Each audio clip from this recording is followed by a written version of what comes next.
And we're back. We're back. Welcome back, ladies, gentlemen, and everyone delightfully in between. We are your favorite podcasters in the business. Yeah, we are doctors, but not doctors. Here again for another week-ish of content and information and news. Exactly. Bringing it to you, the straight poop, if you will. If I can use that expression, Chris. The straight poop from the poop deck. Exactly. Exactly. I think that's how that goes. Yeah. So, it's been an interesting few days, and if you listen to the pod or have been listening to the past one, this is our 10th episode. It is. It is absolutely our 10th episode. And you may have noticed that we sound a little bit better. We sound a little bit different, a bit clearer. Yep. We hope, because we don't have the earphones yet to listen to ourselves, but we will. But we're feeling very confident because we have now sprung for some recording equipment. We are taking this very seriously. We are professionals, and we are definitely not making this up as we go along. No. Our high school and college improv classes have not come in to any need or use here. So, without any further ado, the last episode we put out was about a week and a half ago, while we waited for the equipment to come out, but also while just other things are going on, because we both have jobs. Yep. We both work for a living. We're not like some of the right-wing podcasters who get thrown $500,000 to talk down Ukraine or talk down America. Well, I mean, so I cards on the table here, Chris. I mean, I did get an offer of 5 million rubles to 5 million rubles to sort of talk up the Russian military and to discuss Zelensky in ways that were less than optimal. And it was just a huge moment, a real moment for me to decide who I am and what it is I believe, and also to check the exchange rate on rubles to dollars. And it was just not a lot of money. Well, I'm so glad you decided not to take those 5 million rubles. Yeah. Yep. In a totally real story that definitely happened. But there are two topics we're going to cover today. The first one going to be due process in America. Yep. And the other one being the current catastrophe, which is Trump's tariffs upon the world. Some people are calling it, Chris, a Donnybrook. Oh my God. Yeah. That's terrible. It really is. That's just terrible. Yeah. And you can't spell tariff without terrible. So, now that those jokes are aside, we're going to start with the due process matter first, because and that's mostly for the American audience. But if you're not from America, it's important to understand what's happening in what for now is the most powerful country in the world. Well, exactly. I mean, this is literally one of those things that just sort of it's going to impact all of us one way or another. How the Supreme Court rules on some of the actions that Donald Trump is taking as president, and even if you're not an American. After like 50 years of the entire world having to deal with our madness, what's a little bit more madness to focus on, really? But this is a little bit more than madness, and this is domestic. This particular version of madness is primarily domestic, although it is targeting, for right now, immigrants. But the chaos being laid out by the MAGA government is a precursor to just the worst possible outcomes for all Americans because of what they're doing to people. They're snatching them off the streets. And, the argument from the right is always that we're defending dangerous criminals. But the problem is that we don't know if they're dangerous criminals or not, because the Trump administration and the MAGA administration are completely untrustworthy. So how on earth are we supposed to say, well, we're going to take Trump's words for it, or Caroline Leavitt's words for it, or Kash Patel's words for it, when these people just a few months ago were writing books calling Trump King Trump? Kash Patel did write a children's book calling Trump a king. Yeah. King Donald. Yeah, he was definitely writing a book saying Donald Trump was a king, and then Hillary Clinton was some kind of evil witch. Yep. And now he's the head of the FBI. So that's a straight line from child's book writer to head of the American Police Department. Here's the thing, Chris. Like, can you think of a better background for someone to be in charge of the most powerful police force and purveyors of state-sanctioned violence in the United States than a man who writes children's books while clearly on some amount of human growth hormone? I think we can agree. I In always, my opinion, for the lawyers who are listening. I sleep allegedly. I always sleep safer. I sleep sounder at night. Soundlier. I will use the word. Yeah. It doesn't exist. Soundlier. Yeah. At night when I think of Kash Patel's very wide, bright eyes that probably never close, even when it's dark and he needs to sleep. Yeah. But, if you make it really dark in his cave, then he just nods right off, is the thing. So, but I think we're dancing around the point. Exactly. Let's talk about due process, what it is, what it's there for, and what the current situation is in the United States. Go right ahead. All right. So I'm going to take the lead on this, as I have a legal education, and that and £3.50 will get me a cup of coffee, which is good to know. But so due process is the idea that if the state is going to use its considerable power to enact laws, to enforce those laws through the use of potentially coercion or even violence, that the state needs to show that it's acting within its own powers. It's acting in a way that it has the right to do so, according to law, and that means being able to go before an independent judiciary and show the evidence for what it is that they're saying.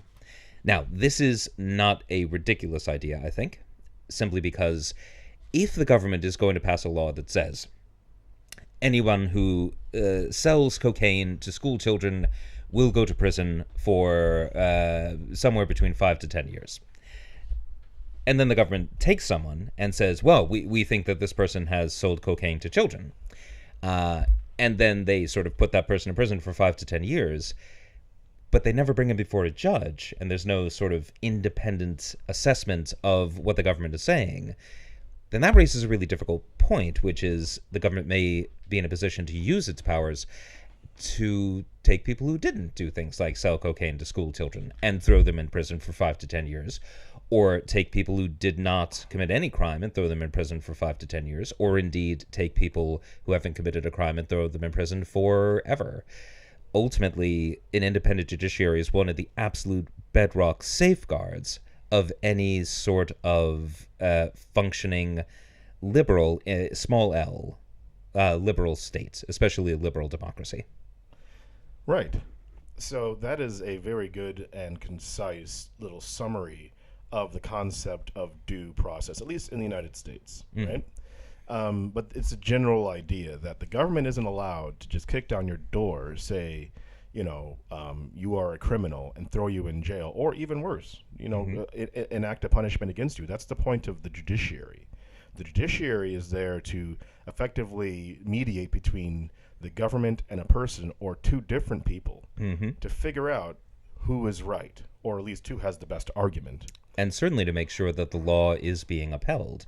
Because if you've got a situation where the judiciary isn't involved, where essentially you're sort of taking the facts as stated by one side, but not giving the other side the right to counter those facts with their own narrative, with their own story, so that you can sort of judge between them, well, then the opportunities for tyranny are, well, I mean, that's literally just tyranny, actually. It's boundless. It's literally boundless. Yeah. And I happen to have a copy of the U.S. Constitution. Oh, do you? On my wall. Oh, that's is that what that is? Yeah. Gosh, I'm sorry. I thought that was a Matisse. No, it was that's in the other corner of the massive. There's a lot more mansion. words than most Matisses have to be. Yeah, to be fair, yeah. So. My massive mansion that I live overlooking the Thames, because I'm a dangerous lefty that's so liberal. I love to drink champagne every day. Exactly. Those George Soros bucks are really coming in handy. Oh my God, he's just so giving, and just And as I look at my palatial mansion here, we have to adjust the sound because of all the echoing that would come. Because my living room, in case you have never seen it, on Lifestyles of the Rich and Famous, very old reference, is a marble-clad room where you have to wear special shoes, or else you'll just slip and slide all over the place. Now, see, Chris, I have talked with you about this. That if you really want to get rid of that echoing problem that you've been having, more tapestries. The Bayou Tapestry. No one's doing anything with that right now. No one's doing anything with it. I mean, and go right along the curtain wall. I've got, it fits the whole wall. It fits the whole wall. Chris, it ties the room together. It just ties the room together, man. I'm going to hand the Constitution to Patrick so he can have a look at it. But, I will give you reference to, I believe, Amendment 4 and Amendment, what's that, 6? Mm-hmm. Which, I mean, a lot of the amendments in the Constitution are there to protect people. I believe it's the 14th Amendment. Isn't that the due process one? Oh, let me find out. Yeah, because we have the amendments here. The point being is that a lot of the American judicial system, the basis of it and the genesis of it, is there to protect people from an overbearing government, which happened to come from England, right? Where they, and even in England, we have the Magna Carta. They have the entire concept of habeas corpus came up here to basically mean that, people are not allowed to be tried, in absentia for every single crime. People aren't allowed to, or I'm sorry, the government isn't allowed to absolutely just, pull people off the streets, which is bringing us to our next subject. So this is just a general overview, but now obviously, and more specifically, we have, issues with people who are actually getting snatched off the street. And, the government, the MAGA government is saying that these people are criminals, but in reality, we don't know. And that's really, I think, the crux of the issue here. Basically, what happened is that the Trump administration, in its decision to enact the Alien Enemies Act, a law from the 1798. 1798. And funnily enough, I had heard of these as a young child because they taught us all about the Alien and Sedition Acts and how it was a terrible idea that had totally destroyed the Federalist Party and led to the rise of the Democratic Republicans. It's quite Go funny fig. because Go they were so clearly unconstitutional and wrong. But the Alien Enemies Act, Trump decided to reconfigure this one to bring it back into existence, which is funny because according to that law, it only comes into force when the United States is at war with another sovereign state or is currently being invaded by a sovereign state. There's that key word there, invasion. Yes. And while it is true that Donald Trump has claimed that Tren de Aragua, the gang from Venezuela, is somehow conducting an invasion of the United States by having members that exist in the United States, and that somehow they're working in conjunction with the government of Venezuela for reasons, but also no evidence has been provided, that this means that they are the government of Venezuela, again, citation needed, and therefore they're claiming this is an invasion, and that allows them to grab anyone they want and throw them out of the country, or indeed render them to a third-party country, like El Salvador, where they can be kept in torture prisons. Yeah. So we want to talk about the specific case, which has gone all the way to the Supreme Court, because in the haste to start picking people up off the streets, which is a seemingly a daily occurrence in the United States now, the government, or the Trump government, have admittedly picked up an American citizen and effectively deported an American citizen to El Salvador. American citizen. Who is this that you're talking about, Chris? Who am I talking about? Well, I don't. Well, I do know about Kilmar Armando Abrego Garcia, but my understanding is that he's not a citizen. He is, however, a legal resident of the United States. Oh, I thought that he was a citizen. I mean, that would be. That, so far as I understand it, that is still a danger of what could happen, but not a thing that has happened yet. So he's not a citizen. So that's my mistake. I thought that he was a citizen, but he's a legal resident, which means he has a green card. Yes, that's my understanding. Okay. In fact, I'm gonna look this up real quick while you vamp to the audience. Okay. So obviously, the difference between a citizen and a green card holder is obvious. I once had indefinite leave to remain in the United Kingdom, and that is the same thing. We've talked about this before on the podcast, that there are different ways that you can be treated as a non-citizen and a citizen, but however, everyone, when they come into the United States, all persons who enter the United States are basically allowed the rights of the Constitution. So you can't come in as a French tourist and be picked up and thrown in jail just when you arrive for no good reason. That's not fair, and that's not constitutional. So that's basically where I'm at with the vamping. All right. So, having done some very in-depth research on Wikipedia, what I have found is that Mr. Abrego Garcia is a citizen of El Salvador. He was a resident of Maryland, and he had been threatened with deportation in 2019. Now, this is because he had been picked up by immigration, and someone in the place he was being kept claimed that he was a member of a criminal gang. When this was investigated, the judiciary determined that there was absolutely no evidence for this. And the judiciary ruled that he had been picked up basically more or less illegally. And so he was under a protective order saying that he was not to be deported to El Salvador because, well, basically the reason he had left in the first place was that he was being threatened by gangs. So, you know. Yeah, which we covered in the previous, in another exactly podcast. Yeah, he is, however, he does have a child who is an American citizen. His wife is an American citizen. So this is this is a situation in which we've got a man who there's literally no reason to think that he was a criminal in the first place. We have a person who is married to and is the father of an American citizen. We have a person who is under a judicial protective order saying this man is not to be deported to El Salvador. Yeah. And then this man got deported to El Salvador. Yeah. What's really interesting about that, however, Chris, is that the Trump administration has admitted in court that he was picked up and expelled due to an administrative error. That was the error. The error was that he shouldn't have been picked up. Exactly.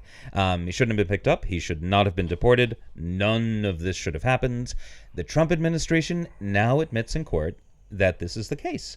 Right. And you would think that in a situation like this, where, you know, everyone agrees this guy should not have been sent to the torture prison, that would mean that the Trump administration would be right now bringing him back.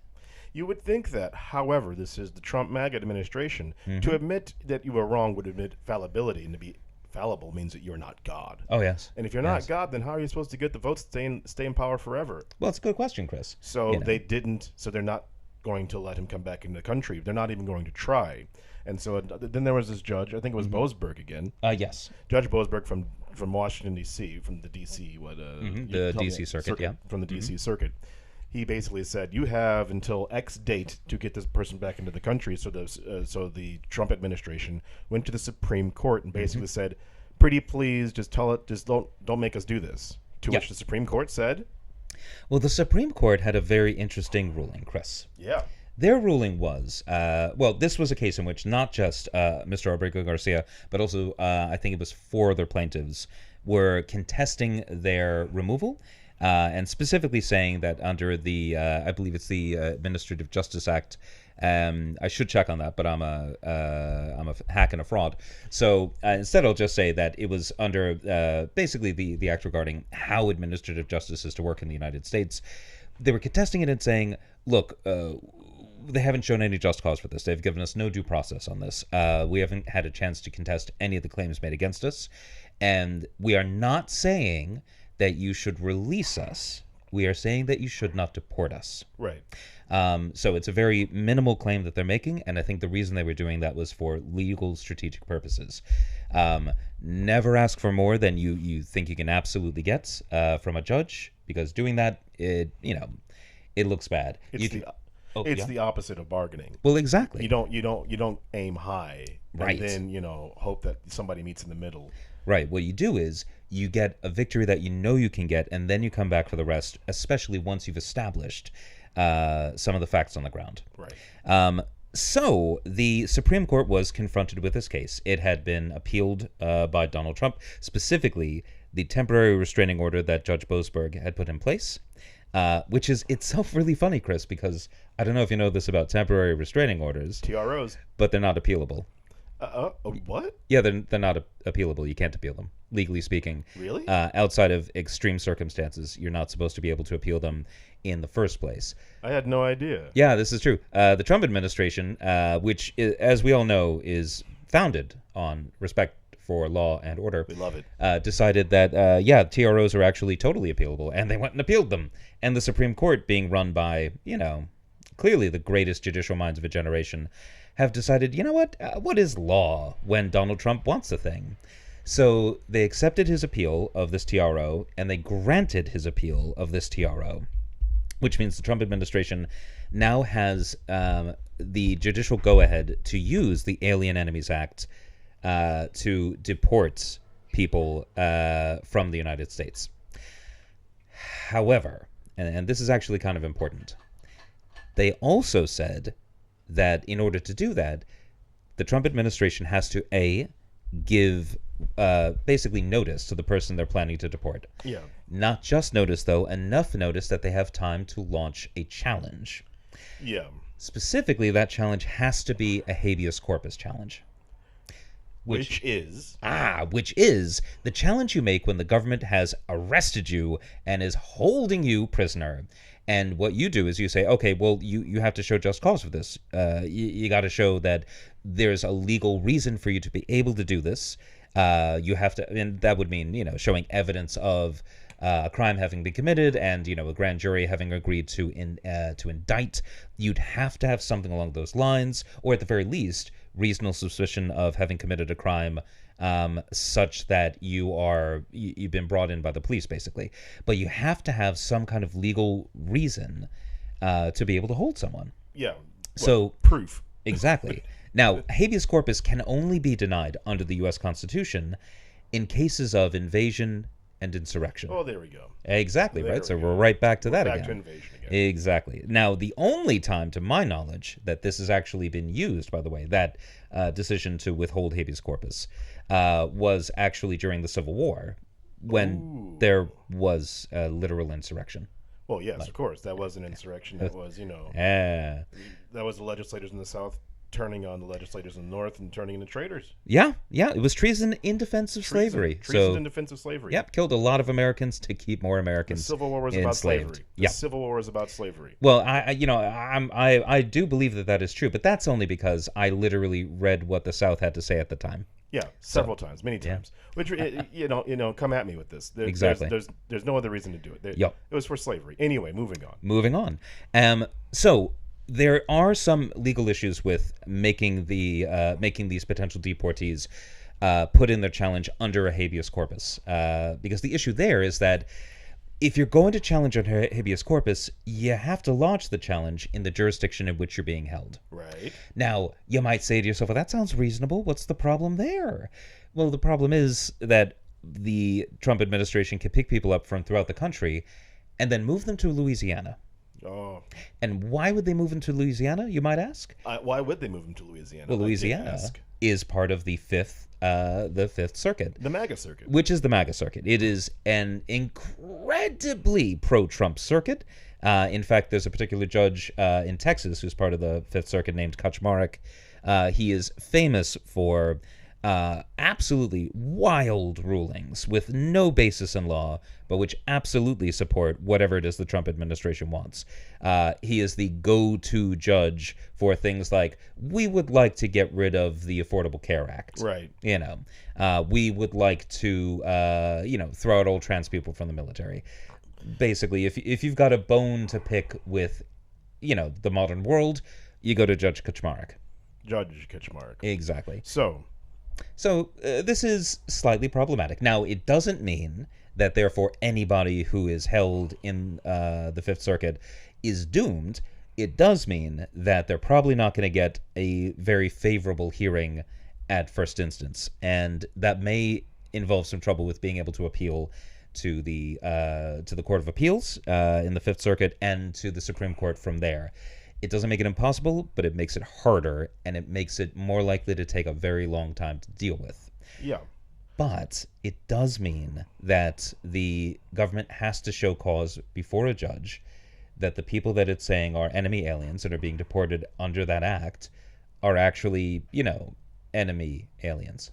Yeah, so, like what the Supreme Court has clearly done, like the Supreme Court, as far as I know and what I was taught, when I was younger, specifically, they don't want to involve itself in politics. But of course, it's not. It's an inherently political institution. It's not. It's not. You know, it doesn't have the blinders on it like the statue does. It is. You know, they're appointed by, you know, presidents who are of a political party and a political and ideological leaning. Yeah.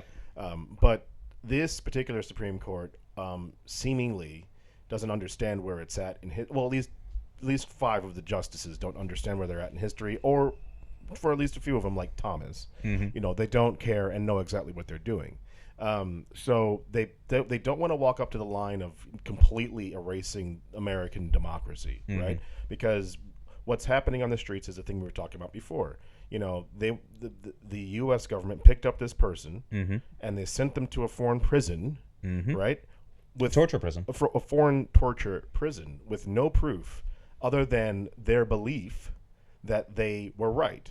Now, if they can do that to this person, then we are all foreign invading terrorists, right? So if they pick up a person named Bob Smith and say Bob Smith, who is, you know, clearly from, you know, Green Bay, Wisconsin, and his entire family's been from Green Bay, Wisconsin since Wisconsin was founded. Bob Smith, until he can prove otherwise, is a Venezuelan terrorist. Yeah. Who they can throw into the back of a van. Bob Smith can have in his hand his passport. They can say that's fake. Your driver's license gotten off a fake passport. Yep. We actually want to see your birth certificate. Nobody walks around with their birth certificate. And so you're thrown into the back of a van and then immediately put on a plane and sent to Louisiana. Then you're there for a couple days. Your family doesn't know where you are. And then you're put on a plane and sent to El Salvador, and you're sent to a prison. You might not know the language, but the problem is that you didn't have the opportunity or chance to prove that you weren't who you say you are, or even to make the government prove that you were who they said you were. And that's the thing. It's not on the detainee to prove that they're innocent. It's on the government to prove that they're not. Which is why we got out the Constitution earlier, because all of the amendments don't say that it's, you know, guilty until proven innocent.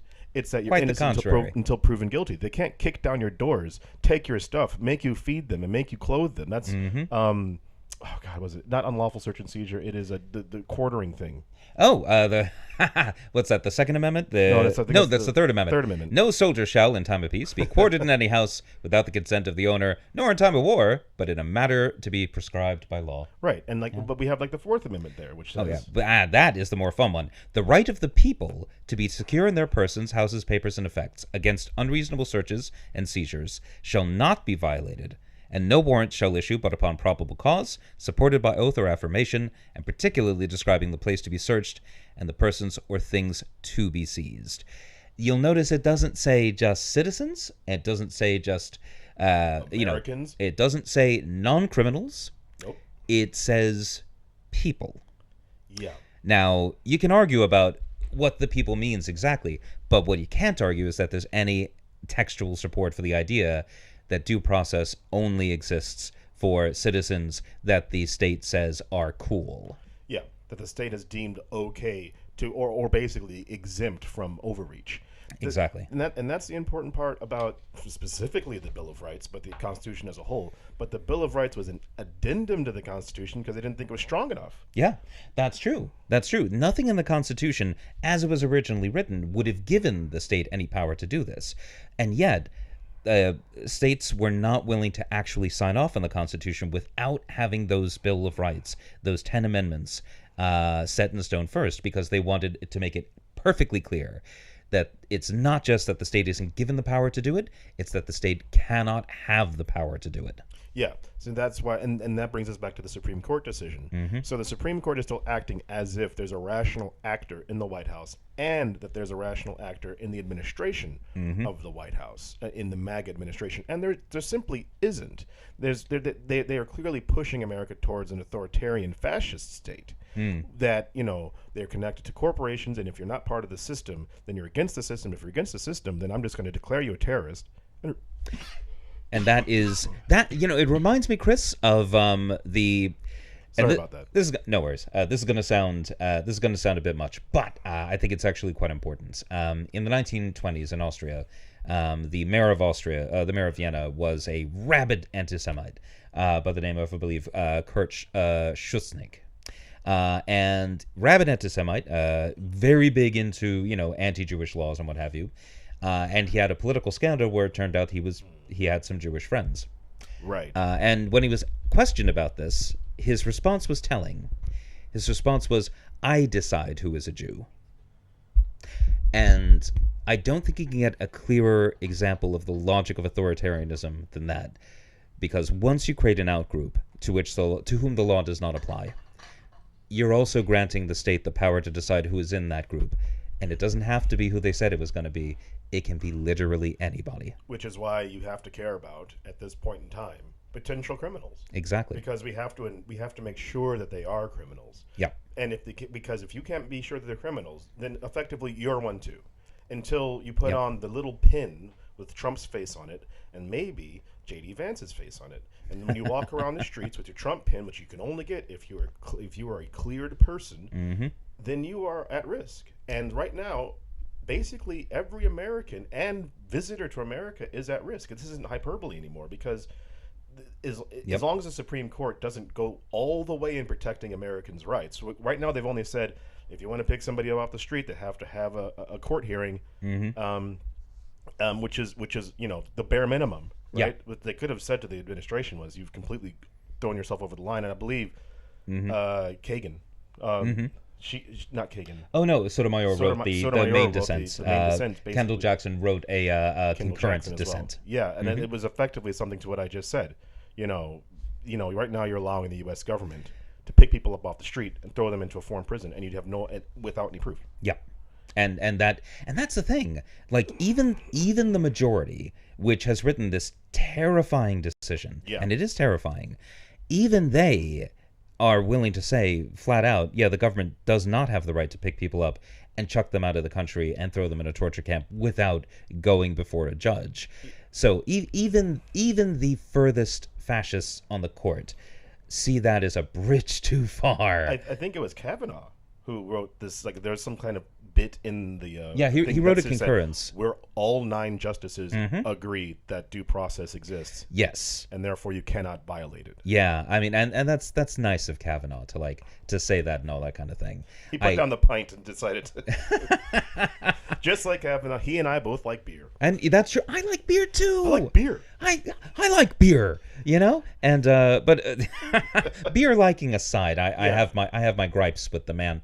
Affinity for the hops. Exactly. But so what I will say is this: while the decision reads very calmly and very reasonably, and if you don't know anything about any of the circumstances other than what they literally say in the decision, you might even think it's the right decision. And then you read the dissent and you realize exactly how bad this decision is, not just in terms of the outcome that it reaches, but in terms of its reasoning, and in terms of the fact that in order to vacate this TRO, the court has to use what's called its equitable powers.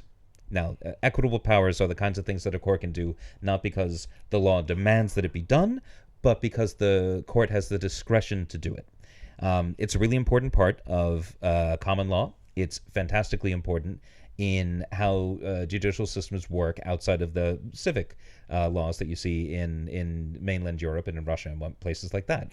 But the thing is, if the court's going to use its powers in equity, then there are some very strict rules about how that works. Because otherwise, courts could just do whatever they want, and that clearly is a bad idea. Right. One of the strictest rules of equity, one of the firmest grounded rules of equity is this: if you want the court to use its equity powers, you got to come to court with clean hands.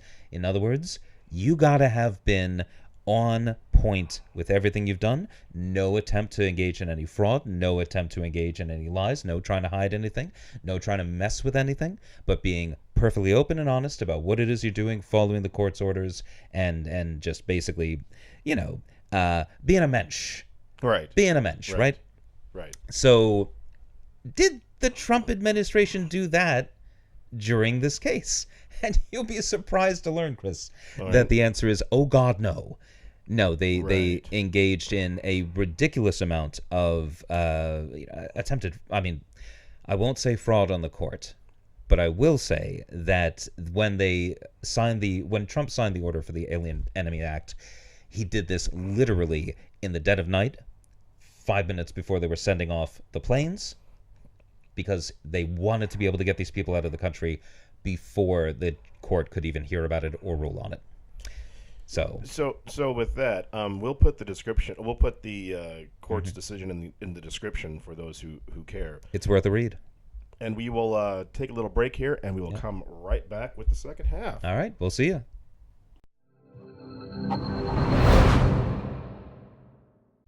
And we're back. Welcome back, everybody. Yeah. That was a nice break. I feel refreshed. We actually had to take a break there because it's allergy season here in London, and so my voice is doing lots of weird things. So I might have to dip out, take some water, and then or a beer, but not right now because again, like Justice Kavanaugh, exactly. I like beer. Well, that's fine, Chris. That's fine. And do you know why it's fine? Why? Because you don't use your power to strip Americans of their rights. Not yet. Yeah. Not yet. But one day. I might go day. mad with power one day. Aw, who knows? Mark that in the calendars for when I become the God President of America. It's good to dream. It is good to dream. Yeah. But so other things have been happening this week. I mean, there's been so much happening in the world. We can't cover it all, but obviously there's a Chinese soldiers found in Ukraine. Yep. Israel's doing more utter catastrophic things in Gaza. Ooh, and in fact, we will be coming back to Israel because there's a fun story regarding Netanyahu, but that's connected to our next major topic that we will be discussing. Our next major topic that we will be discussing is Trump's wild and wacky week. Another wild and wacky week for Trump. Now remember, Trump is marketed as this really good businessman. Oh yeah, he's a billionaire without anyone on his level. A true nonpareil. Someone who can take 4 casinos in Atlantic City and make them all go bankrupt. Yeah, a guy who could sell steaks and those couldn't even sell. The guy who put up a university that was just a bag of fraud. Yep. Just so many things went well for him in his business life. Yeah. So it's because he's a very stable genius, Chris. He is a stable genius. Oh, he's a strong and stable genius, which yes. is a good throwback to our friends here in the UK. Theresa May, where have you gone? Theresa May, remember when that was like, oh, she's the worst, and she's kind of like the George W. Bush. Right? I mean, because she was the beginning of the crazy, right? But she was kind of like part of the momentum of crazies, but she wasn't like crazy. Yeah, no, she wasn't falling off the cliff, hot madness. She was just stumbling towards the cliff. Speaking there of the cliff. Yeah. Let's talk about the stock market. On the 2nd of April, Donald Trump did exactly what he said he was going to do in the election, and he announced tariffs against countries all over the world. And by all over the world, I mean every single country, with the exception of Russia and maybe 2 others. I think North Korea. Belarus was the 3rd. And Belarus. Yeah. Those firm American allies that Americans have grown to love and trust. Hang on. Yeah. And these people, and the reason for removing these 3 countries is, some say it's because they already have huge sanctions against them. But, it would be unfair to hit them with a tariff when you've already doing, things like taking away military aid from Ukraine. Right. Yeah. But the other countries they hit with tariffs are, well, not even countries. The European Union got hit with a tariff, I believe, 23%. I believe it was. I got the list right here. Ooh. Whole reason here. Yeah. European Union was hit with a fantastic. Look at that. Oh, of course.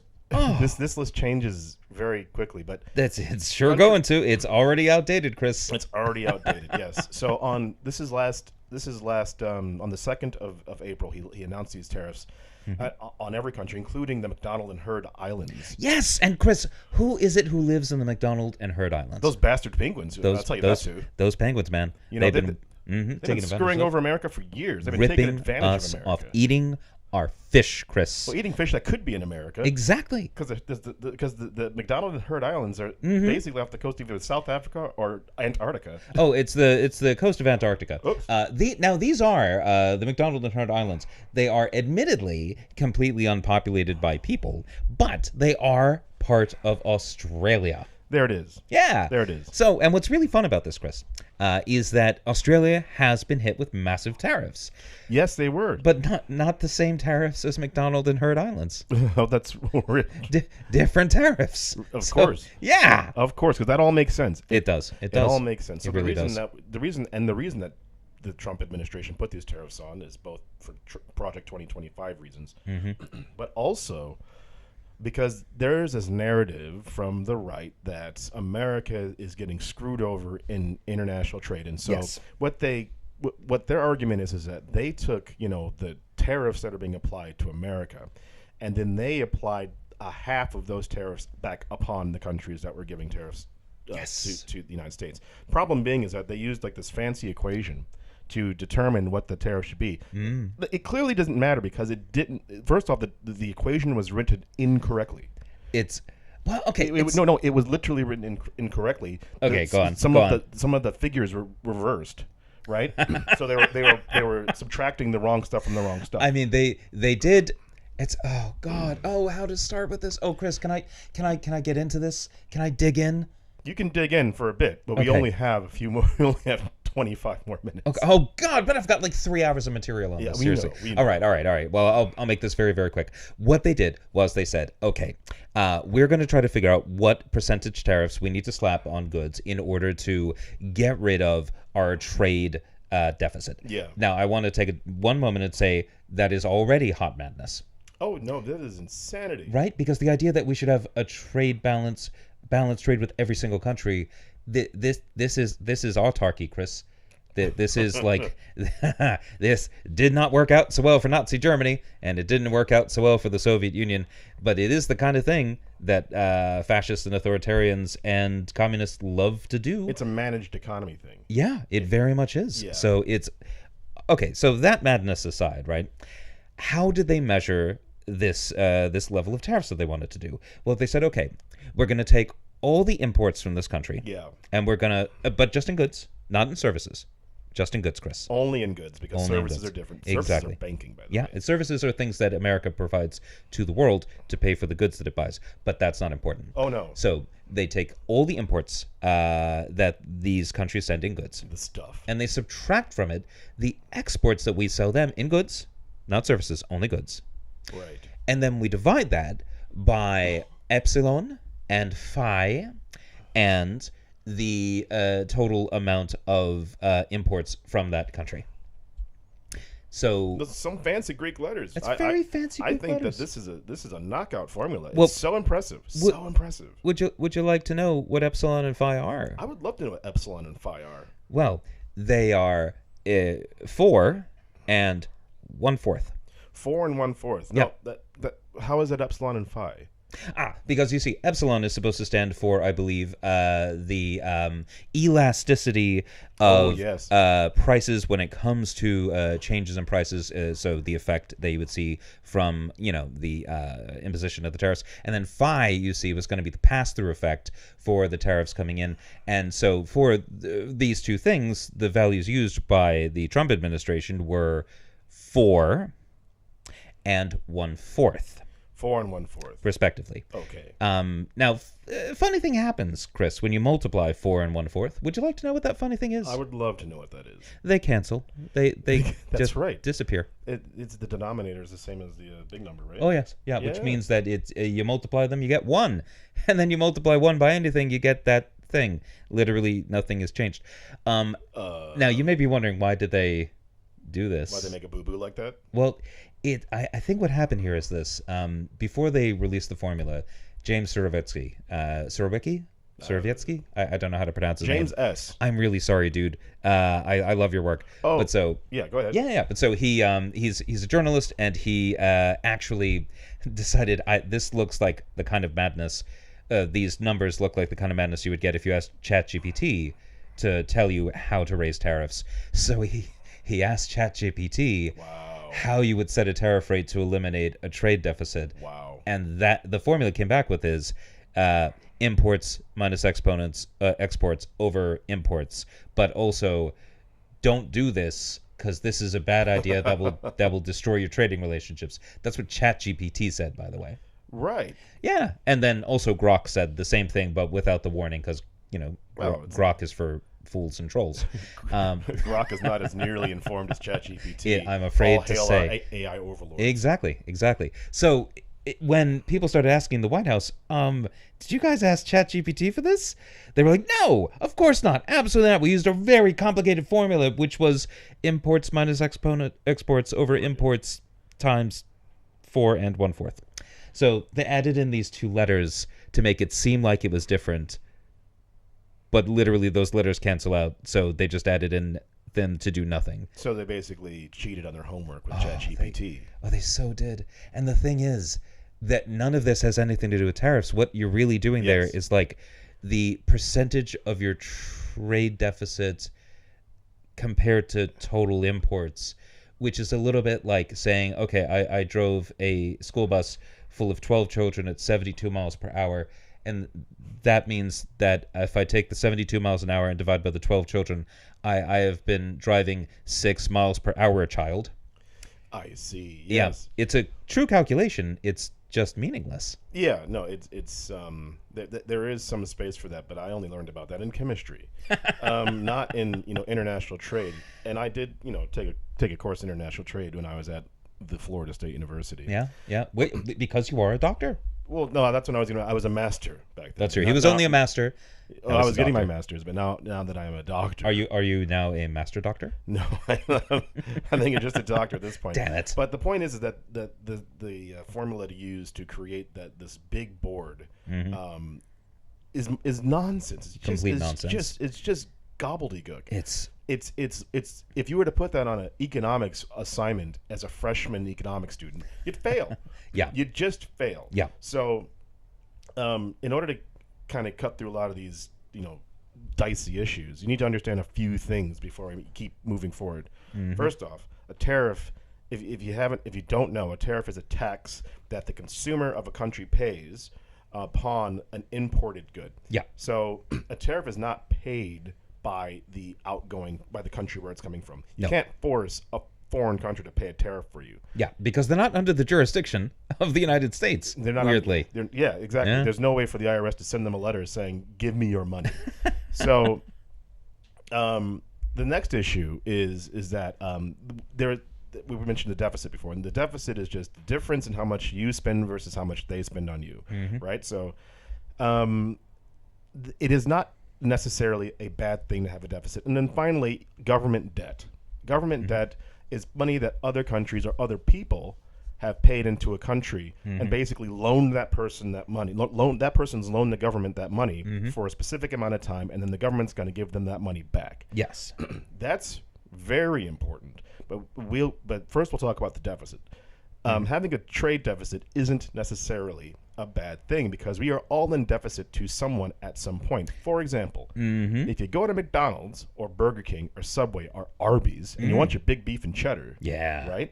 You go there, you put down your $5 or your $7 for a Big Beef and Cheddar or your $10 for the full meal, right? You are in deficit to Arby's trade-wise because Arby's hasn't asked you to do what you do for them, right? Right, exactly. Like if you wanted a perfect balance of trade between you and Arby's, and I obviously everyone does, then that would mean something along the lines of they give you a Big Beef and Cheddar, and then you do the dishes for an hour and a half. Yeah, an hour, 2 hours in doing the dishes, or maybe moving up to fry cook. Right? Exactly. So I mean, it's kind of amazing, right? Because the whole idea of trade is that if you have something that I need and I have something that you need, then we could trade and each get what we want, and then we're both better off, right? Yeah. So it's a little bit weird to then say, and all trade must be perfectly balanced all the time, because some countries have things that America wants and wants to buy because it can use them to make money, right? And some other countries want stuff that we have, so we could sell to them, and then they can have that stuff and use it and make money. And so the idea that we can't buy vanilla beans from Madagascar because they're not buying enough of our fighter jet planes, right, is absolute crazy pants. And I'm sorry, but like Madagascar is not going to be buying our fighter jets because Madagascar is not a very wealthy country. Well, it's something like this, right? So think about that trade deficit again. So let's say you're like, okay, Arby's. I feel that I could do this better. I don't want to have this trade deficit with them. So I'm going to start making my own Big Beef and Cheddars. Yeah. So I'm making my own Big Beef and Cheddars, and I need to get all the stuff for it. Yes. So then I need to go to the grocery store. I need to buy a pack of buns. I need to buy some beef, whether it be from the cold cut aisle or I have to cook it myself. Some cheese. I got to melt that myself. Got to buy some potatoes for the French fries. I got to buy some drinks. Absolutely. That's going to cost more for me than it is for me to go to Arby's and just pay them the individual money because they're specialized in that and I'm not. But wait, I am now in deficit with the grocery store. Oh, no. So now I've got to grow my own food. I got to grow my own potatoes. Absolutely. I've got to get my own cheese and beef, which means I need to get a cow now. Ooh. Oh, but now I'm in deficit to the water company and the heat company. Yep, So, and the cow company, for that matter. And the cow company. Yeah. Right? Yeah. So you can see how, the entire economy is not just about money. It's about this person does thing X, this person does thing Y, this person does thing Z or Z. And these three people combined make sure that you can get your Big Beef and Cheddar for a good price. Now, if you put that on a global scale, right, America grows a lot of food, right? So we sell a lot of our soybeans and our food to other countries. Yep, and interestingly enough, a lot of chicken feet end up getting sold as well to China. Well, there you go. Because China will buy them because it's a delicacy there, and it's like, hey, fantastic, we got a source. Now we can get that going. We know where to get the chicken feet from exactly. for now, and America, they don't all die off. America's got a lot of chicken feet to sell because ain't nobody now. buying chicken feet in America for the most part. So So that's the idea about the deficit is that, and also in a way about tariffs is that. Your country does something well, our country does something well. We work together to make sure that my people get the good stuff, your people get the good stuff. Now, in America, it's easier to think of it as Target and Walmart. So Target and Walmart basically buy nothing from America. Yeah. They get a lot of their stuff from overseas. That's why it's so cheap. Yes. Right? If you get a couch from there or a bucket or anything. Or, a Nintendo system. Or a laptop. Nintendo Switch 2 or specifically a computer. And so this big talking point, I'm not saying everything in Walmart is going to be made in another country because I'm sure there's some tools or something that's made in America. Yeah, probably, But craftsmen, But overall, the reason you go to Walmart isn't because you want to buy American. You go to Walmart because it's cheap. Yeah. You go to Target because it's cheap. Most clothes that you wear aren't made in America because you need to be able to afford them. Yep. Because their economies are smaller or different. Yep. Or they have different rules and laws. Now, the problem with tacking on tariffs, America thinks that China's screwing us over, and in a lot of ways they are. But now Trump and the MAGA folk are absolutely going nuts. Absolutely going nuts about all of this. Yeah. So the point being is that they have decided to increase tariffs on all of these Chinese products that are coming into your house. Yep. So this all Which started... will make them much more expensive. Which will make them much more expensive. Yeah. So, like we said at the beginning of this segment, this all started on the 2nd of April, and we are taping this on the 9th of April. We gave them a whole week, man. We gave them a whole week to figure out what the hell was going on. And it wasn't enough time. As we started recording this, Trump backed down because between Monday of this week and Wednesday of this week, China...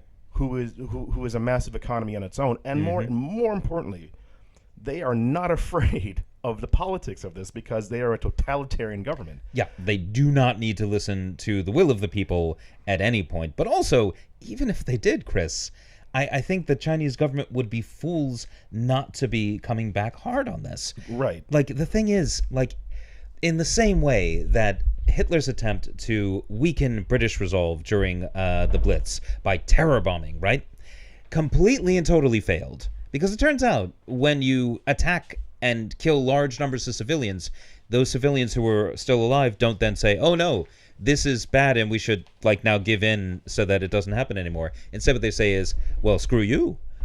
We will now flatten every one of your cities we can get our hands on the second that the war turns, and it's going to turn. Well, look at Canada. Yeah. Canada is the great example here where America is saying, we want to effectively invade you, or Trump is saying that, and they're saying, come at us. Yeah. The EU has just announced a whole bunch of tariffs as well upon the United States. But specifically, from what I understand, the tariffs are against things that are produced in red states. Yes. They are focusing the pain upon the people who voted for Donald Trump. They are targeted. They know what this is. And the thing is, and you can already see that there are cracks forming in the Republican coalition. In the Senate, there is now enough support to pass a bill that would take away the president's power to pass these tariffs in the first place. Yeah. Where the Congress would have to actively say, we are in favor of these tariffs within 60 days. And if they don't, the tariff ceases to exist. Which is a huge thing. Well, it's funny because actually, according to the Constitution, bringing up that old chestnut again. Hey, sitting on my desk. It's Congress that has the power to impose tariffs and not the president in the first place. Yeah. Which is funny. But so already there's a crack going on in the Senate. And also it seems that there are 12 Republican representatives who are now actively considering voting for that bill in the House as well. Now, because the Supreme Court ruled that, this is a whole separate issue. We don't have time. Someday in the future, I'll tell you all about the Supreme Court screwing things up in the 1980s. But in order to actually pass this bill, you would need not just the Senate and the House to agree to pass the bill limiting the president's power on tariffs. You also need the president to sign it, to not veto it. Right. Yeah, which means it's not going to happen in the near future. But what's happening is that the Republicans and the MAGA folk in Congress clearly were okay with the end of due process. They were okay with erasing African American and minority history from American history. Yep. No more Harriet Tubman. She's been canceled. But this is starting to hit people in their wallets, and it's hitting two kinds of people in their wallets. It's hitting the richest people in their pockets, and that includes the senators and the representatives who all have advanced warning of all this and dump their shares, like I believe Marjorie Taylor Greene dumped a whole bunch of shares before this all happened. Wouldn't be surprised. But it's also hitting your farmers. It's hitting people who shop in the shops, whether it be Walmart, Target, or wherever. It's hitting manufacturers as well. Every manufacturer who depends upon imported inputs to make the stuff that they sell, they're screwed by this. Which that includes car manufacturers. Well, that very much includes cars. Well, but also think about this: if you need a new computer, right? Computers come from China. like there's no getting around it. We don't make computers. There's something that I saw a few days ago that if you wanted to make an iPhone in the United States, the iPhone would cost $30,000. So what? Because that was the headline, but basically, the amount of work that goes into an iPhone, the amount of stuff that goes into an iPhone, and you have to do that all here, and no one's going to work for $2 an hour. Yes, you're right, because Americans can't afford to do that because, well, rent's really high, man. No, it's not just that we can't afford to do it; that we have strong unions. We've had, we've had centuries of making sure that we're not going to get screwed over with labor laws. So that you're not. That's true. You don't see very many suicide nets on American factories, do you? Right. Yeah. Exactly. So these. The changes that were being made over the past 7 days have had two very serious effects.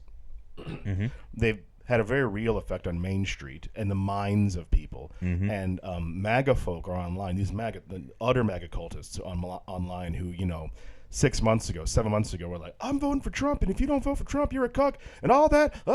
Right now they're looking directly into the camera, tears in their eyes, like, where's all my money? I believed in this man. Where's all my money? What's happening? Yeah. I don't understand what's going on. And the other issue is that since the 2nd of April, the Dow Jones Industrial Average, which is like the main stock market in the United States, has dropped 15%. 15%, or in other words, several $1 trillion Evaporated. Disappeared. Poof. Effectively overnight. Yep. So that's the other people who are being affected. If you have a pension plan, if you have a retirement fund, if you're public school or police department, they have a pension plan. Their money is in the market. Yep. And the value of that pension fund dropped by 15% in 7 days. Or more. Or no indication that was going to stop anytime soon. Yeah, there is absolutely zero chance. On the 2nd, the Trump administration, the MAGA folk were like, full steam ahead. Yep. What were Fox News doing during all this? Well, they had their stock ticker showing red, showing prices going down. And then I assume they had Jesse Waters saying, this is all perfectly fine. You don't need a new car this year. You don't need money, man. If you think about it, really, you could just get by on good thoughts about dear leader. Here is something interesting. The stock ticker disappeared on Fox News. Did it? Around the 2nd of April, and it reappeared yesterday. That's funny. So, like, these people know exactly what they're doing. I just saw this other thing online. Katie Couric was interviewing somebody who basically said that MAGA folk live in a sphere, in an information bubble, right? And that's one of the ways you control what people know. You'd say it's fair and balanced, tell them the truth, but you don't tell them the truth. So you give them curated facts, carefully curated artisanal facts. You know? Yes. Yeah. So none of that awful stuff that makes them feel bad or none of that stuff that is real that's happening around you. So as we turned on the new recording equipment that we have, the brag, the Trump enacted a 90-day pause, and I didn't know about this until I turned on my computer and I saw that there was a 5% jump in the Dow Jones Industrial Average in like 10 minutes. Yeah. And I'm like, what's just happened? And basically there was a fight between Trump and China, and in this fight, the United States of America is making China look like the good guy. And for me, that's one of the worst parts of this. China is now running around the world saying we are maintaining the world order, and the United States of America is destroying it. And that's and China's not the good guy. Oh yeah, no, they're run by a totalitarian communist party. They're engaged in cultural genocide of the Uyghurs, and I don't know if I mentioned the suicide nets on their factories because man, worker rights are not great in the workers' paradise, Chris. No, they're not. So we're living in, again, this crazy world. But for the next 90 days, the markets are able to breathe a little bit. But as of our recording, and we've been checking periodically through the recording, the Dow has not gone back up 15%. It's only gone back up 7%. Yeah, so we've recovered about half of the losses that we've seen.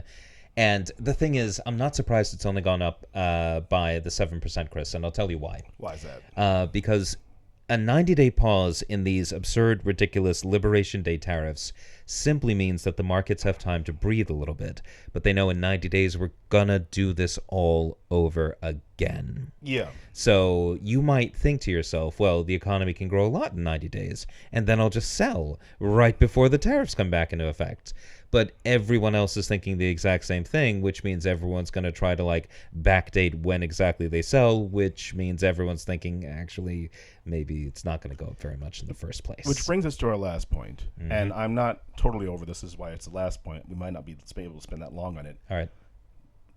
Government bonds. So as we said earlier, government bonds is just money that you or I or a company or another government can give to a country, and they basically say, all right, in 90 days or in 3 months or in 5 years or in 10 years, we're going to pay you back your money. So a lot of like pension funds put their money into government bonds because government bonds are super, super safe. If I put 10 million pounds or $10 million into a government bond, into a United States Treasury bond, or one here from the UK or one from France, I know in 10 years I'm going to get that money back. But the difference is that the interest rate on that is going to be really, really, really low. Exactly, because it's this incredibly safe investment. U.S. government debt, the 10-year U.S. government debt in particular, is understood to be the safest investment in the world.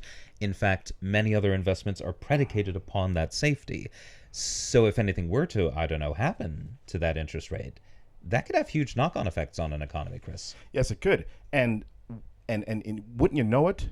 Around the time those tariffs came into play, people also started to sell off American money and also started messing with the debt. They sure did. It turns out that when it's clear that the United States is run by a mad god emperor, that people don't really want to lend money to the United States because maybe Donald Trump decides that actually we're just getting rid of the debt. We're going to say that it's not real. We're just not going to pay in the first place. And yeah, it's not surprising that the 90-day pause came in just today, because today what also happened was started to be a really big spike in the interest rates that the government needs in order to have that 10-year debt. Yeah, the U.S. government interest rates just went. I saw somebody say, "Oh my God, the line is vertical."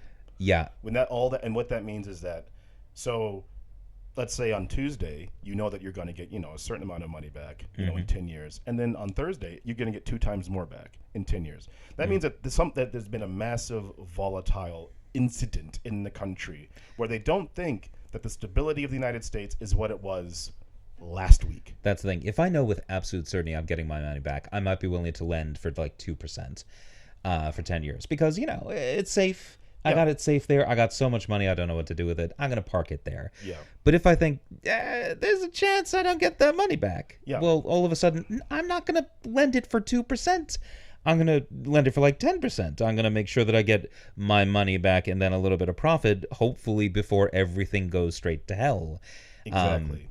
So this Donald Trump's incredible madness here and the rest of MAGA and the MAGA people around him. Let's not leave them out. No, that's true. Oh, there's so much blame to go around. But yeah, what effectively I think we're seeing here, Chris, is the United States has effectively decided that the American empire is just too much trouble. We don't need it anymore. We don't want it. Instead, we're going to surrender the dollar as the major reserve currency. We're going to surrender America's ability to trade with the rest of the world. We're going to surrender American prosperity. We're going to surrender the dollar status as a safe haven. We're going to surrender all financial stability. What we're going to see basically is a whole new world order coming out of this because you can't trust America not to destroy the world anymore. Well, and I'm always 10 steps behind you on your, doom and gloom. I am pro doom and pro gloom. But I would see it as we're not specifically there yet, specifically because as soon as you started messing with money, people's money, whether it be senators' money or billionaires' money or Main Street money, all of a sudden he is putting the brakes on all of the plans because we're still a democracy. In 2026, in November 2026, there are going to be elections. And if farmers are going to be feeling the pain from, April to November 2026, as a lot of people have noted, the last time somebody installed tariffs in America, the Republican Party wasn't in control of Congress for like 60 years. Yeah. So I think that was Smoot-Hawley. The Smoot-Hawley tariffs, they did not cause the Great Depression. They just made it a lot worse. Yeah. So we'll see what the outcome of this is. Again, and as I said when we started turning this on, when we turned on the podcast, Trump has put a 90-day pause on all of the tariffs, but not on China. And China and America are now effectively in a standstill trade war. Yeah. Which, again, that means Walmart and Target, not today, not tomorrow, but in a few weeks, those prices are going to be very, very different from what you see today. Well, I mean, they're going to double. Donald Trump has put over 100 percentage point tariff on all goods coming in from China, which means that everything in Walmart and Target and other stores frequented by many Americans, everything that's coming from that country is now going to cost more than twice as much. Phones, computers, tables, DVDs, CDs, Blu-rays, whatever. Yeah. If it's not made in the United States, that's the problem. And I mean, that's the whole point of a tariff, right? You're supposed to get stuff made at home, but if you don't have the capacity to do it, we don't have any factories to build. Well, it's going to take years to build the factories, and that's assuming that those people with the money to build the factories can count on the tariffs still being there when they've set it up. Because if they spend billions of dollars to build a factory and then the tariffs go away, then they have lost billions of dollars, and no one wants to take that kind of a risk. Exactly. So everybody is just sitting there in stasis, wondering and waiting and seeing what's going to happen next. Exactly. Which is one of the reasons why I do think that the economic dislocation of this Liberation Day tariff Donnybrook, I'm saying it. I don't think that this is gonna go away anytime soon. I think that what we're seeing is the beginning of a truly big change in the global trading order, and ultimately one that's going to just cause massive economic damage to the United States. Yeah. So I'm not saying the U.S. is going to collapse and blah, blah, blah, because that won't happen. But what will happen is that a lot of people in America will be a lot poorer, and life is going to get a lot harder. And there's Donald Trump is to blame for all of it because he made sure that he was the public face of this absurdity. So, as always, you can, in 2026, vote against him. Yep. Try to get him out of office. But if there are local elections around you, vote for those people as well. Yep. Get involved, join local groups, start reading news sources that are not, purely playing to your ideological prior beliefs. They don't always make you feel good. Yeah, sometimes it's time to, to get different perspectives. And that's why Ground News is not actually a sponsor of the podcast. Yeah, Sorry, guys. We didn't do a sponsor this time, but Yep. sure, Ground News, who are not sponsored. We know. Also, Ground News is awesome, so check them out. Yeah, we'll put a link in the description. We're not paid Yeah. by them, but But what if the they hell? wanted to pay us, Yeah, we probably need to get more than a few people listening. that's probably true, actually. But we've taken up enough of your time. Yeah, thanks everybody. So, as always, I'm Dr. Silverstein, I'm Dr. Armshaw, and we are doctors. not doctors. Good night.